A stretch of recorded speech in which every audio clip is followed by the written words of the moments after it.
All right, we're in our first week back in session of a new year, and the majority in this House is really only focused on two things. First, stalling of their self-described urgent impeachment, and secondly, blaming America for Iran's escalation. Now, let's first talk about the impeachment. When you sit and read and listen to lawmakers in Speaker Pelosi's own party, have no idea what she is doing. Senator Feinstein, the senator from California, my senator and Speaker Pelosi's senator, but she's even more. She's the hometown senator for Nancy Pelosi. She said, the longer it goes on, the less urgent it becomes. So if it's serious and urgent, send them over. If it is not, don't send it over. Chairman Adam Smith, Speaker Pelosi's own chairman on armed services, at 9:35 this morning, he said, it is time for Speaker Pelosi to send the articles of impeachment to the Senate. I understand what the Speaker is trying to do, but at the end of the day, just like we control it in the House, Mitch McConnell controls it in the Senate.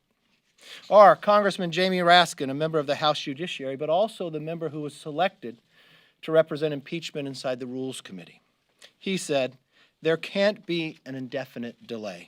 Obviously, there's a constitutional and political clock ticking at this point. We are eager to see that things move forward. But I just listened to Speaker Pelosi say she wasn't moving them yet. I'm not sure if she's just embarrassed of the work that's being done or if she lied to us about being urgent. On Iran, yesterday the president confirmed he was focused on de-escalation and defending the American people. Instead of working with the administration to make America stronger, Democrats are working against us to make us weaker. Make no mistake, today's war powers resolution cannot become law. By definition, it will never be sent to the president, and it will never limit his constitutional authority to defend the American people. It is a concurrent resolution. This is the type of resolution that we invite the soapbox derby to the Capitol. This is a meaningless vote that only sends the wrong message that the House Democrats would rather stand with the socialist base than stand against Iran. Now, I listened to Speaker Pelosi in a question that Chad asked her about the concurrent resolution. And I want to clear up because I believe most of that was fake news. Contrary to what the Speaker said, the resolution before the House is non-binding. It does not have the force of law. The Supreme Court found that in Chanda case, the concurrent resolutions are unconstitutional as a means to limit the executive branch. For someone that I hear and claim so deeply about the Constitution, I think our Speaker needs to brush up actually on her facts. Let's open it up for questions. Yes, sir. Mr. Leader, the Speaker continued to say today that she needs to see more from Senator McConnell on what the trial will look like before she sends the articles. Why is that an unreasonable request? Why shouldn't Leader McConnell just come out and show what the rules of this proceeding are before she sends the articles? Did she say that with a straight face? You sat through this impeachment. You watched the Speaker of the House deny any rules going forward in the House. You watched the Speaker of the House change every history we have when it comes to impeachment. We had a history about how we dealt with Clinton and how we dealt with Nixon in a fair process. She changed all that so it could not become fair. She took it out of the judiciary and put it into the Intel Committee, where they couldn't focus on other things that are going around the world, only focus on impeachment. She denied the own members the ability to ask questions, and only for the first 45 minutes that the chair and someone not even elected to Congress had the power to ask questions. She denied the minority to be able to have witnesses. She denied the accused, the president, to even have legal counsel. And she has the gall to say she wants to determine what happens in the Senate? Maybe she's more concerned that her case is so weak. I've listened to Mitch McConnell, who, you know what, stays with the fair process that President Clinton had. He said he would move forward with that. The Speaker does not have the power to continue to hold. This is something that is passed in the House and has constitutionally has to move to the Senate. She told us it was urgent, is why we had to move so quickly. And now she thinks she has the power of the Senate? Again, I wish she would read the Constitution and understand what power she has and what she does not have. Do you Leader support McCarthy. Republican senators who are pushing to start the trial without the articles? You know what? I support the Democratic Senator Dianne Feinstein, who said the longer it goes on, the less urgent it becomes. So if it is serious and urgent, send them over. If it is not, don't send it over. So in the answer to Senator Feinstein, that's the Speaker is saying, I guess it's not too important.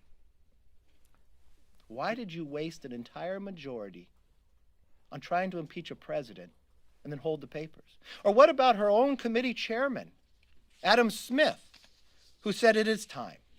The only person who does not believe it's time is the Speaker, and I do not know why. Maybe the case is too weak. Leader McCarthy. Senator, on Congratulations to appreciate it.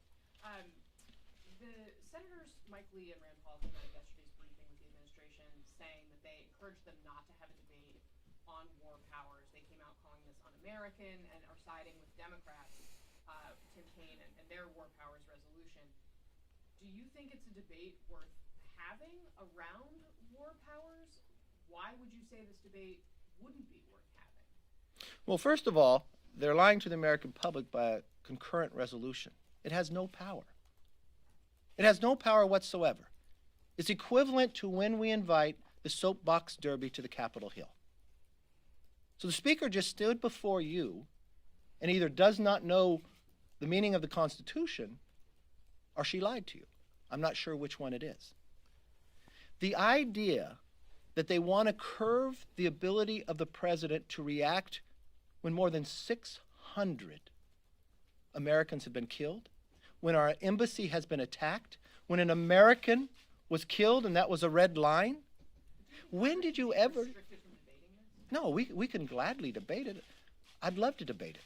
But the idea of the timing and what does it send to the rest of the world? I never thought there would be a moment in time that the Speaker of the House of Representatives would actually be defending Soleimani. The idea of this individual in this moment in time.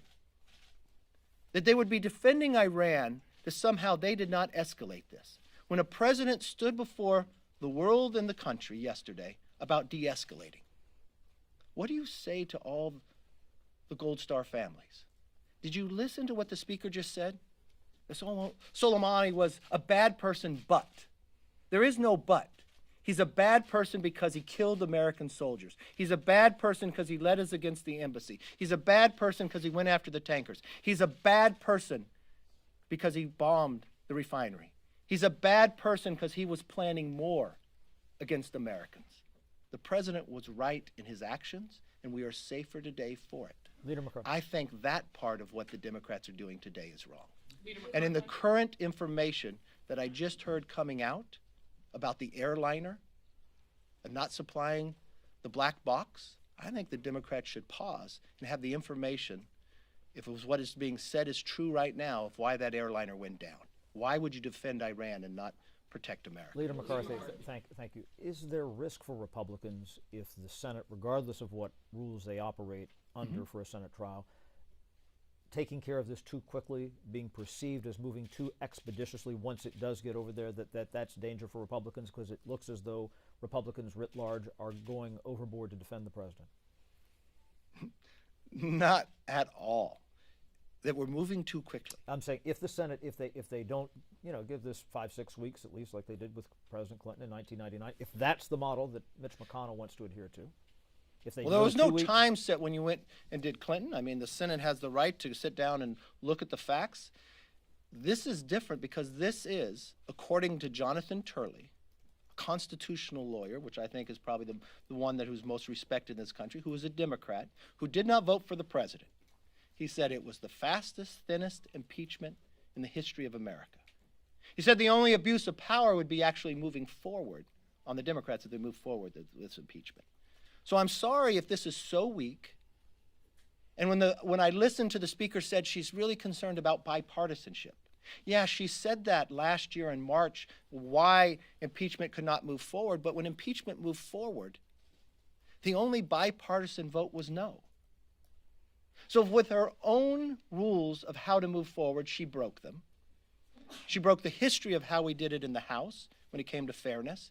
And now she wants to impose something upon the Senate that she would not use herself. I can't imagine how she does that with a straight face. I couldn't imagine you not questioning her on it as well. Leader McCarthy. Yes. This past week, an attorney for Lev Parnas tweeted out two pictures with you and his client. One of them had you and his client and Vice President Pence. In response to those tweets by Lev Parnas' attorney, I was hoping you could clarify what your relationship is to Mr. Parnas and what you've done with the money that he donated to you. Thank you for that really imposing question. I guess I met him one time and he came to an event and took a picture with What was me. the event? Not quite sure. I'd have to look at the picture to see what it is. I do events every single day, and I do pictures with thousands of people all the time. And the money, when we found out later that he donated to campaign, we donated it away to charity. Any other questions? Yes. Just to clarify something you just Please. said, you said that the speaker was defending Soleimani. Do you really believe that she is defending one of the leaders of Iran who's been an enemy against the United States, rather than raising concerns about the killing of him and the ramifications that it could have for U.S. interests? I sit in Gang of Eight meetings, and I sat in the classified meeting. It was justified, and anybody who sat in there knows it. Anytime I hear a Democrat talk about him and say he was bad, but then use the word but, yes, I question it. There is no but when it comes to Soleimani. He was bad because, not but. He was bad because he killed more than 600 American soldiers. He was bad because of the attacks and the American citizens he killed. He was bad because he went after our embassy. He was bad because he was planning to kill more Americans. So no, I never use the word but when I refer to him, and I don't think any other American should either. And if they do, I'll question them on it as well. There are a lot of Thank you bad, very there are much. a lot of bad people that So going to the 49ers? What should I ask him about?